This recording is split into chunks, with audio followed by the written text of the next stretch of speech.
The crystal chandeliers sparkled overhead as I watched Marcus work the room, his perfect smile never wavering as he shook hands with Dallas's elite.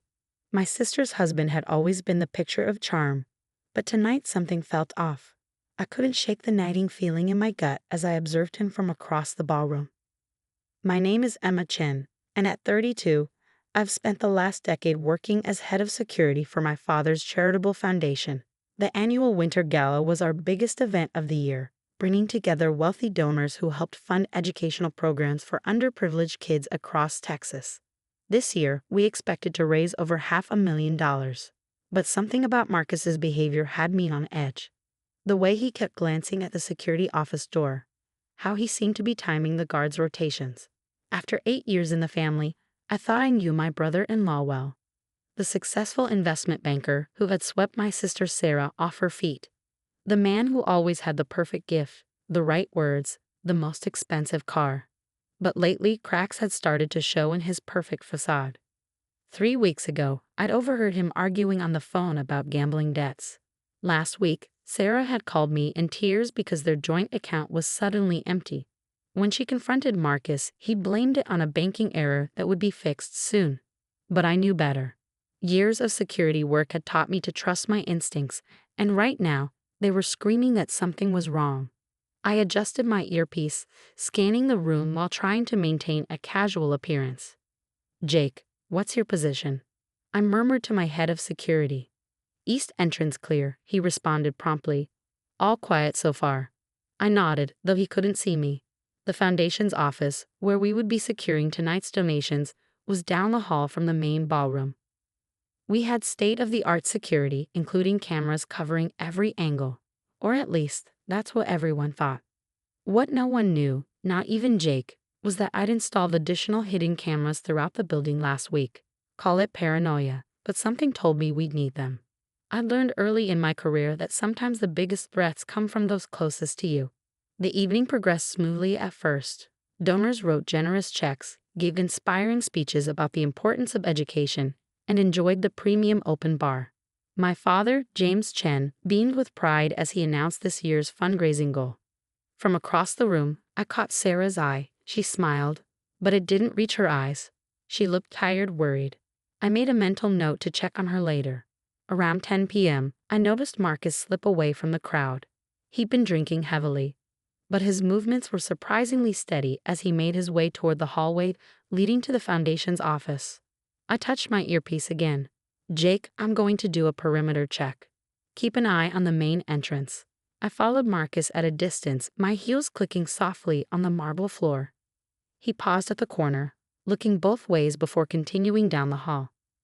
My heart started racing. This was it. Whatever he was planning, it was happening now.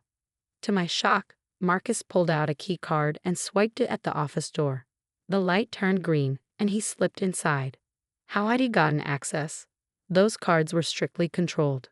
I waited 30 seconds before approaching the door. Through the glass, I could see Marcus at the safe, entering numbers on the keypad. The safe that contained over $500,000 in donations from tonight's event.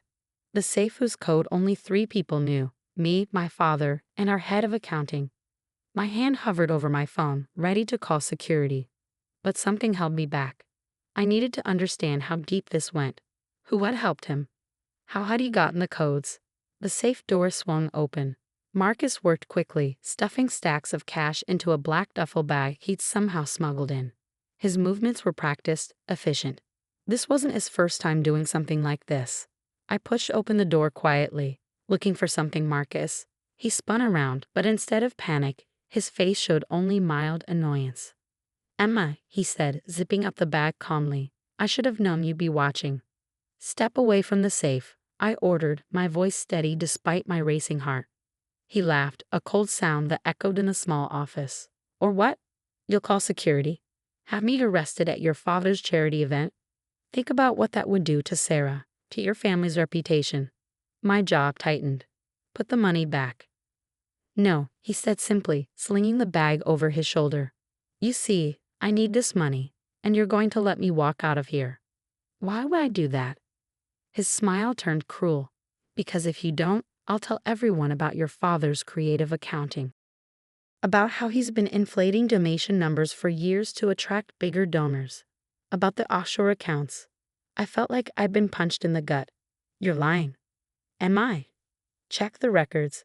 Your precious father isn't as clean as you think. Now step aside. My mind raced. Was he bluffing? I'd never seen anything suspicious in our books, but I didn't handle the financial side directly. Could my father really be involved in something illegal? Marcus moved toward the door, still wearing that smug smile. No one will ever believe you anyway, he said as he passed me. The loving husband, the successful businessman, who would think I'd steal from charity? And if you try to prove it, I'll make sure your father's secrets come out too. I watched him walk away, my fists clenched at my sides. He thought he had won, thought he had me cornered. But Marcus had made one crucial mistake. He didn't know about my hidden cameras. I waited until his footsteps faded before pulling out my phone. With a few taps, I accessed the feed from the camera hidden in a corner of the office ceiling. The footage was crystal clear, Marcus entering the code, stealing the money, even his threat about my father. Everything. But I couldn't go to the police. Not yet. First, I needed to verify his claims about my father. If there was any truth to what Marcus said, this situation was far more complicated than simple theft. I closed the safe and left the office, my mind already forming a plan. Marcus thought he was untouchable, protected by family ties and threats of mutually assured destruction. He had no idea what was coming. Back in the ballroom, the party continued as if nothing had happened. Marcus had resumed his position by Sarah's side, laughing at something a donor was saying. Our eyes met across the room, and he raised his champagne glass in a mock toast. I forced a smile and turned away, touching my earpiece. Jake, I need you to do something for me, but keep it quiet. The next morning, I sat in my home office, surrounded by financial records going back 5 years.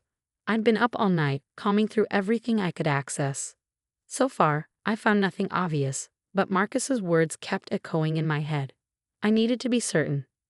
My phone buzzed. Sarah calling. I took a deep breath before answering. Emma? Her voice was shaky. Something weird is going on. Marcus didn't come home last night, and this morning I found out all our accounts are empty. He's not answering his phone. I closed my eyes. Of course he'd run. Sarah, there's something you need to know. He's gone, isn't he? She whispered. Just like Dad always said he would be. What do you mean? She let out a bitter laugh. Dad never trusted Marcus. He told me last year he suspected Marcus was embezzling from his own firm. But I didn't want to believe it. I thought Dad was just being overprotective. I sat up straighter. Sarah, what else did Dad say about Marcus? Just that he'd had him investigated when we first got engaged. That there were red flags, but I was so in love I wouldn't listen. She paused. Emma, how much did he take from the gala? $500,000, I said quietly. But that's not all. He said something about Dad, about offshore accounts. Don't, Sarah cut me off. Just don't. You don't want to pull that thread, Emma. Trust me. The warning in her voice sent chills down my spine. What did my sister know that I didn't? I have to, I said firmly. This isn't just about the money anymore. If there's something going on with the foundation I need to know, then you better be prepared for what you might find, she replied. Because once you start looking, you can't unsee it.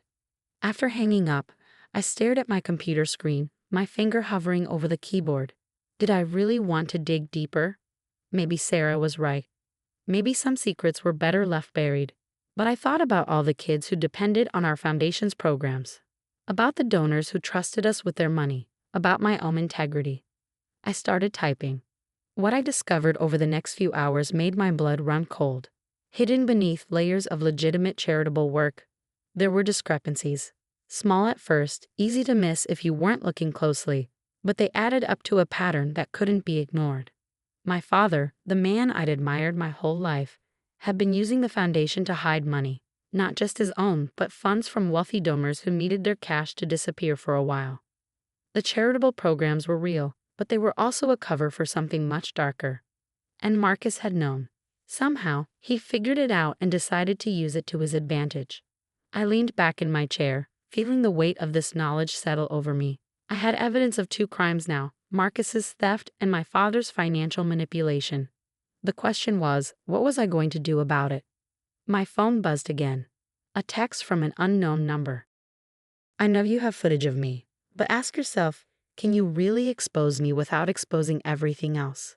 Meet me tomorrow, 2 p.m., Riverside Park. Come alone, or I release everything I have on your father to the press. I stared at the message, a plan already forming in my mind.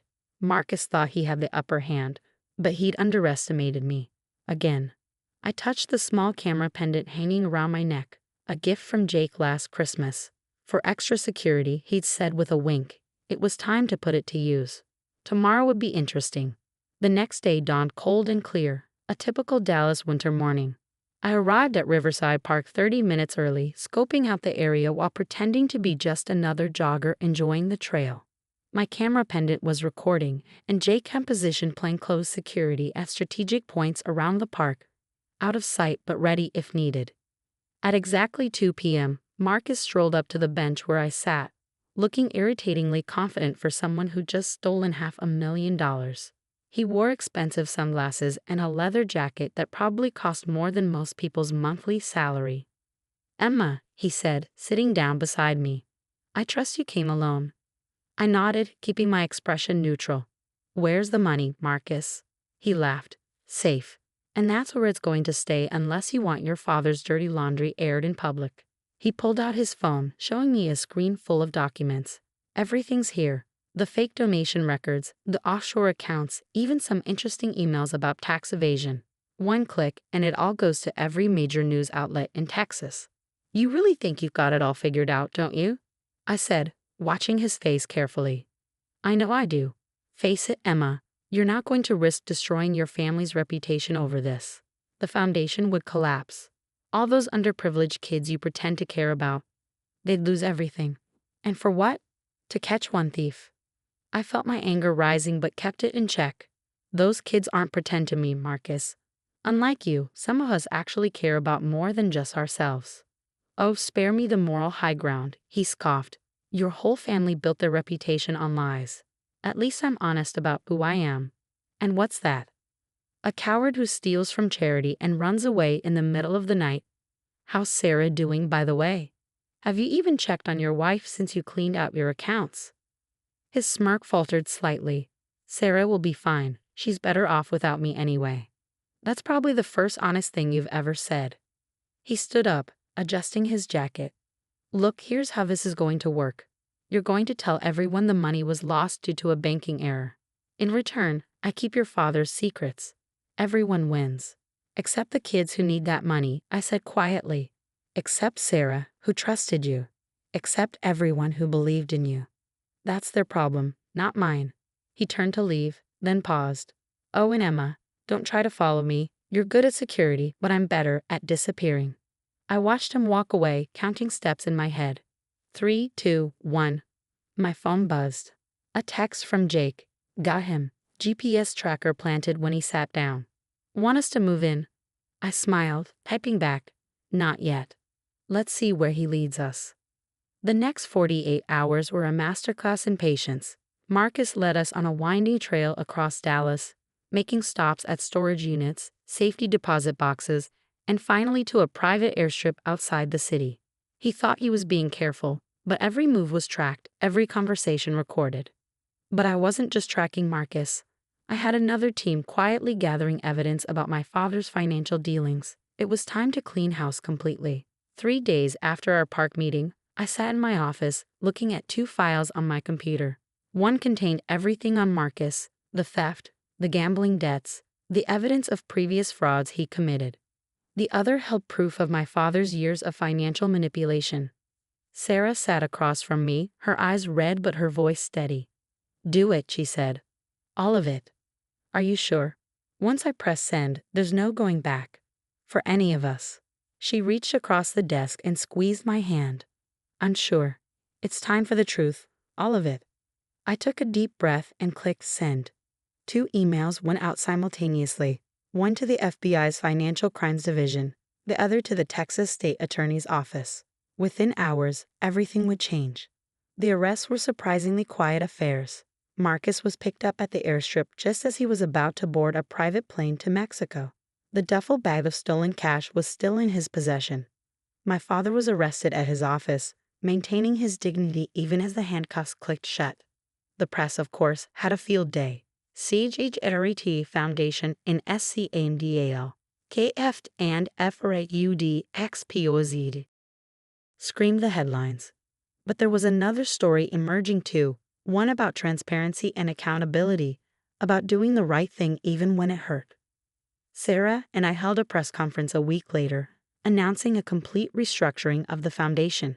New board members, new oversight committees, complete transparency in all financial dealings. We would rebuild, this time on a foundation of truth. Why did you do it? A reporter asked me. Why expose your own family? I thought about Marcus's smug smile in the park, about my father's years of deception, about all the people who had been hurt by their actions. Because some things are more important than family loyalty, I replied. Sometimes doing the right thing means being willing to lose everything to protect what matters most. 6 months later, I stood in front of a classroom full of kids at one of our after-school programs. Despite the scandal, despite the upheaval, we'd managed to keep these programs running. Different donors had stepped up, impressed by our commitment to transparency and change. Miss Emma, one of the kids asked, "Is it true your brother-in-law tried to steal from us?" I nodded. Yes, but he didn't succeed. Want to know why? They leaned forward eagerly. Because sometimes the people who think they're the smartest, the ones who think they can't get caught, are actually the easiest to stop. They get careless, they get overconfident, and most importantly, they underestimate the people around them. Marcus had been sentenced to 10 years for the theft and various other financial crimes they'd uncovered. My father got 5 years, reduced in exchange for helping expose a larger network of financial fraud among Dallas's elite. Sarah filed for divorce and threw herself into helping run the foundation. She was stronger than anyone had given her credit for, including herself. As for me, I kept doing what I'd always done, protecting what mattered, just with a clearer understanding of what that really meant. That evening, as I was leaving the classroom, I found Sarah waiting in the hallway. "The new board approved our expansion proposal," she said, smiling. 3 new programs starting next month. I hugged her tightly. See, sometimes things have to fall apart before they can be rebuilt better. She pulled back, wiping away a tear. You know, when this all started, I thought losing Marcus would destroy me. I thought exposing Dad would be the end of everything. But look at us now. I looked around at the children's artwork decorating the walls, at the bright future we were building from the ashes of deceit. Yeah, I said softly. Look at us now. Later that night, I sat in my office, looking at the camera pendant that had helped expose Marcus's theft. Such a small thing to bring down such elaborate schemes. But then again, that's often how justice works, not in grand gestures, but in small, careful actions, and choices made when everything is on the line. My phone buzzed with a text from Jake. Security upgrades are complete. Nothing like this will ever happen again. I smiled, typing back, no, it won't. But if it does, we'll be ready. Because that's the thing about people like Marcus, there's always another one waiting to try their luck. But as long as there are also people willing to stand up, to risk everything for what's right, they'll never truly win. The foundation still bears my family name, but it stands for something different now. Something true, and in the end, that's worth more than all the money Marcus tried to steal. More than all the secrets my father tried to hide. Sometimes the biggest victories come not from what we gain, but from what we're willing to lose. From the courage to say no, this isn't right, even when it costs us everything we thought we needed. I looked out my office window at the Dallas skyline, thinking about how different everything was from a year ago. How different I was. Marcus had been right about one thing. Once you start looking, he can't unsee the truth. But he'd been wrong about what that meant. Sometimes seeing clearly is exactly what we need, even when it hurts. The light on my desk blinked. Another donation coming in. Another chance to do things right. I smiled and got back to work.